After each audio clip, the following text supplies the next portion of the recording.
Telangana CM Revanth Reddy hot comments చేశారు. 10 ఏళ్లు ఈ రాష్ట్రాన్ని అభివృద్ధి చేయడానికి ఉంటామన్నారు సీఎం రేవంత్ రెడ్డి.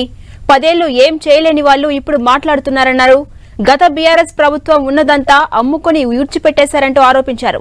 లక్షల కోట్ల రూపాయల అప్పు నెత్తిన పెట్టిపోయారన్న సీఎం రేవంత్ రెడ్డి ఏం చేద్దామన్నా అప్పులే కనిపిస్తున్నాయని చెప్పారు. అప్పుడు ఏడాదికి 6,500 కోట్ల అప్పు కట్టేవాళ్లం, ఇప్పుడు 7,000 కోట్లు నెలకు వడ్డీలే కడుతున్నామని, సంవత్సరానికి 70,000 కోట్లు వడ్డీ కట్టడానికే అవుతోంది అంటూ కీలక వ్యాఖ్యలు చేశారు. అయినా సరే ఒక్కొక్కటిగా సరిదిద్దుకుంటూ పోతున్నామని తెలిపారు సీఎం రేవంత్ రెడ్డి. కనీసం 10 ఏళ్లు మళ్ళీ రాష్ట్రాన్ని అభివృద్ధి చేయడానికి ఉంటారు అని చెప్పి వాళ్ళందరూ అండగా నిలబడ్డారు. అందుకే మిత్రులారా, ఆనాడు పిసిసి అధ్యక్షుడిగా కానీ, అంతకంటే ముందు కార్యనిర్వాహక అధ్యక్షుడిగా కానీ, అంతకంటే ముందు ఎంపీగా కానీ, ఎమ్మెల్యేగా కానీ, ఎమ్మెల్సీగా కానీ, జెడ్పీటీసీగా కానీ దాదాపుగా ఈ 16-17 ఏళ్లలో నాకు పరిచయం ఉన్న వాళ్ళందరూ నేను కలుస్తూనే ఉన్నా. జెడ్పీటీసీ నుంచి మొదలు పెడితే ఇవాళ ముఖ్యమంత్రులకు ఎప్పుడైనా మారినట్టుగా అనిపించిన నేను ఎవరిని కలిసినా అదే పేరుతో వల్కరిస్తున్నా కదా, మీలో ఒక్కడిగానే ఉంటున్నా కదా. ముఖ్యమంత్రి అయినా నాకేమైనా కొమ్ములు వచ్చినాయని నేను ఎప్పుడన్నా అట్లా ప్రదర్శించినా?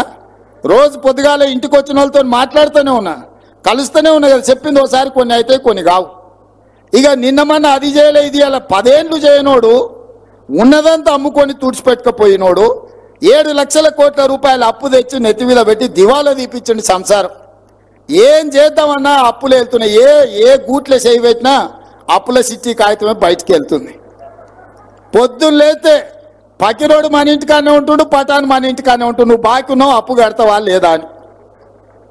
ఆ ఎల్లా సంవత్సరానికి 6,500 కోట్ల రూపాయలు అప్పు కట్టేది ఉండే.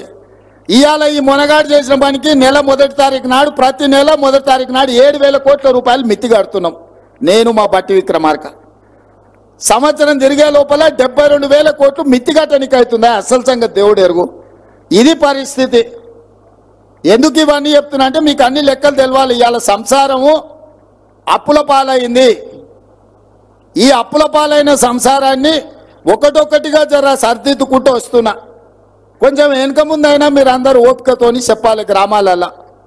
ఇక మా ఎలక్షన్లు కూడా అయిపోయినాయి. మేము ఎమ్మెల్యేలు మంత్రులమైనా, వీళ్ళు ఎంపీలు అయిపోయారు. ఇక వచ్చే ఎలక్షన్ మీదే సర్పంచులు, ఎంపీటీసీలు, జడ్పీటీసీలు చేయాల్సింది కార్యకర్తలను జెండా మోసిన వాళ్ళు. వీళ్ళు ఎవరైనా వాళ్ళ ఎలక్షన్ తిరిగిన దానికంటే తక్కువ తిరిగితే మీ ఎలక్షన్లకు నాకు చెప్పు, వాళ్ళ ఉద్యోగం ఊడుతుందని చెప్తున్నా. కిరణ్ రెడ్డి అయినా, రంగారెడ్డి అన్న అయినా, ఎవరైనా సర్పంచులను, ఎంపీటీసీలను గెలిపించుకుంటేనే మనం ఉంటాం. చెట్టుకు ఏర్లు ఉంటేనే చెట్టు ఉంటుంది. ఏర్లు కొట్టేసి నాకు చెట్టు ఉంటుందా? అందుకే ఇవాళ మీకు అందరికీ మనం అందరం కలిసిమెలిసి ప్రభుత్వాన్ని తెచ్చుకుందాం. 10 ఏళ్ళు కష్టపడి కాపాడుకుందాం. మన ప్రాంతాన్ని అభివృద్ధి చేసుకుందాం. నేను మా పిల్లలు కూడా పరీక్షలు కొందరు వాయిదేరు, కొందరు ముందు కోరు, కొందరు వెనుక కోరు అంటారు. తప్పకుండా పరీక్షలకు సంబంధించి కూడా మా పొన్నం ప్రభాకర్ గారికి చెప్తున్నా, పిల్లలు రోడ్డు ఎక్కే బదులు మన ప్రభుత్వం వినడానికి సిద్ధంగా ఉంది. ఏందాన్ని ఉంటే పోయి మంత్రులను కలువుని, మీ సాధక బాధకాలు ఉంటే ఇను చెప్పురి. తప్పకుండా ఇని మీ సమస్యల్ని పరిష్కరించే బాధ్యత మాది. ఇదే అంశంపై మరింత సమాచారం మా ప్రతినిధి కరుణాకర్ అందిస్తారు. Karunakar, Telangana CM Revanth Reddy hot comments చేశారు. గత సర్కార్ అప్పుల పాలే చేసింది, ఆ అప్పులు వడ్డీలు కట్టడానికే టైం సరిపోతుందని ఇంట్రెస్టింగ్ కామెంట్స్ చేశారు. ఈ కామెంట్స్ కి మనం ఏ కొనలో అర్థం చేసుకోవచ్చు? అప్డేట్స్ ఏంటి? ఝాన్సీ, ఈరోజు ముఖ్యమంత్రి రేవంత్ రెడ్డి రంగారెడ్డి జిల్లా అబ్దుల్లాపూర్మెట్లో గౌడ సామాజిక వర్గానికి సంబంధించిన ఒక కార్యక్రమంలో పాల్గొన్నారు. ఈ సందర్భంగా రేవంత్ రెడ్డి చాలా కీలక వ్యాఖ్యలు చేశారు. అందులో 3 ప్రధానమైన అంశాలను రేవంత్ రెడ్డి లేవనెత్తారు. గత బీఆర్ఎస్ ప్రభుత్వం రాష్ట్రాన్ని అప్పులపాలు చేయడం అంటూ విమర్శలు గుప్పించడంతో పాటు తాను జెడ్పీటీసీగా ఎట్లా ఉన్నానో ఇప్పుడు ముఖ్యమంత్రి అయినప్పటికీ కూడా అదే విధంగా ఉన్నాను, ఏమాత్రం గర్వంతో లేనని చెప్పే ప్రయత్నం చేశారు. దాంతోపాటు రాష్ట్రం పూర్తి స్థాయిలో అప్పుల్లో కూరుకుపోయింది కాబట్టి కాంగ్రెస్ పార్టీ గత ఎన్నికల్లో ఇచ్చిన హామీల అమలుకు కొంత సమయం పట్టే అవకాశం కనిపిస్తోంది. కాబట్టి ప్రజలు కూడా అర్థం చేసుకోవాలని సర్ది చెప్పే ప్రయత్నం చేశారు. ప్రధానంగా గత బీఆర్ఎస్ ప్రభుత్వం తెలంగాణలో పూర్తి స్థాయిలో విలువైన ఆస్తులని కూడా అమ్ముకొని రాష్ట్రాన్ని అప్పులపాలు చేసింది. దాదాపుగా 7,000 కోట్ల రూపాయలు కాంగ్రెస్ ప్రభుత్వంపై నెత్తిన అప్పుల కుంపటి పెట్టిపోయిందని చెప్పి ఆయన ఆవేదన వ్యక్తం చేశారు.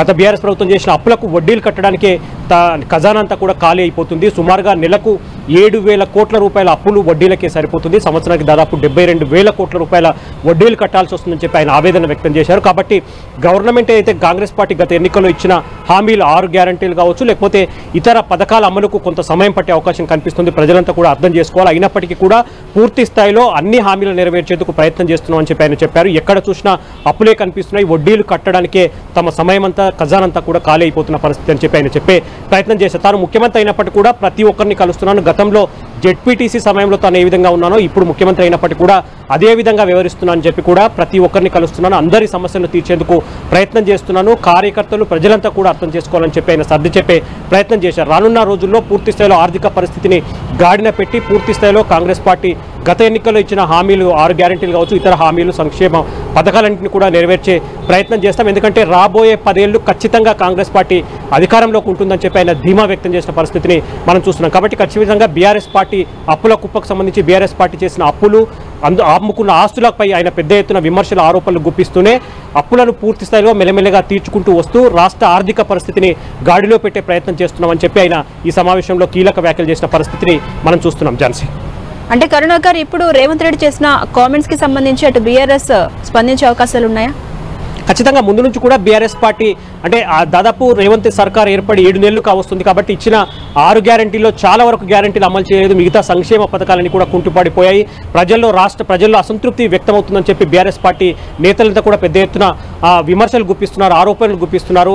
ముఖ్యమంత్రి అంటే మాజీ ముఖ్యమంత్రి కేసీఆర్ నుంచి మొదలు పెడితే కేటీఆర్ కావచ్చు, హరీష్ రావు కావచ్చు, బీఆర్ఎస్ పార్టీ ముఖ్య నేతలంతా కూడా ప్రభుత్వం అసమర్థంగా పాలిస్తుందని చెప్పి పెద్ద ఎత్తున విమర్శలు గుప్పిస్తున్నారు. దానిపైన ఈరోజు రేవంత్ రెడ్డి స్పందించిందని చెప్పవచ్చు. గత బీఆర్ఎస్ ప్రభుత్వం చేసిన అప్పుల వల్లే ఈ రోజు రాష్ట్రంలో ఈ పరిస్థితి నెలకొంది. ఖచ్చితంగా గత ప్రభుత్వం చేసిన అప్పులకు వడ్డీలు కట్టడానికి ఖజానా ఖాళీ అవుతుంది. కాబట్టి ఖచ్చితంగా వాటన్నింటినీ తేరుకొని రాష్ట్ర ఆర్థిక పరిస్థితిని మెరుగున పరిచి ఖచ్చితంగా తాము ఇచ్చిన హామీలన్నింటినీ కూడా నెరవేరుస్తామని చెప్పి ముఖ్యమంత్రి రేవంత్ రెడ్డి ఈరోజు స్పష్టం చేసిన పరిస్థితి. కాబట్టి రేవంత్ రెడ్డి వ్యాఖ్యలపై బీఆర్ఎస్ నేతలు ఏ విధంగా స్పందిస్తారన్నది మనకు 1-2 రోజుల్లో తెలిసే అవకాశం కనిపిస్తోంది. Jhansi, right, thank you Karunakar.